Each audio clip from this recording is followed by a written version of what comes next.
ആളുകൾ അങ്ങനെ ആയിരിക്കും. ഇപ്പൊ സയ്യിദുൽ ഉലമ ജിഫ്രി മുത്തുക്കോയ തങ്ങള് മന്ദിരച്ചൂതാൻ പറഞ്ഞ ഞാൻ മന്ദിരച്ചൂതന തങ്ങളെല്ലാവരും അങ്ങനെ പറയാറുണ്ട്. കൈ പിടിക്കാൻ നിന്നാ കൈ പിടിക്കൂല, തങ്ങളങ്ങ് ദേഷ്യപ്പെട്ടു പോകും ചിലപ്പോ. പക്ഷേ ഒറ്റയ്ക്കിരിക്കുമ്പോൾ ഒരു പാവം വളരെ സൗമ്യനായ ഒരു മഹാമനുഷ്യൻ.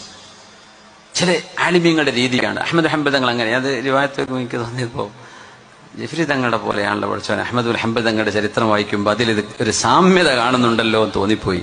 അഹമ്മദുൽ ഹംബൽ എന്നവർ ദ്വാരക്കാൻ വേണ്ടി പറയാം, ഞാൻ ദ്വാരക്കേ ഞങ്ങൾ ദ്വാരുന്നോ എന്ന് പറയുന്ന, എന്നിട്ട് ഒറ്റക്കിരുന്നാൽ പൊട്ടിക്കരയും, പടച്ചവനെ എന്നോട് ദ്വാരക്കാൻ പറഞ്ഞവർക്കൊക്കെ നീ ഇവിടെ മുറാദ് ഹാസിലാക്കി കൊടുക്കണേ.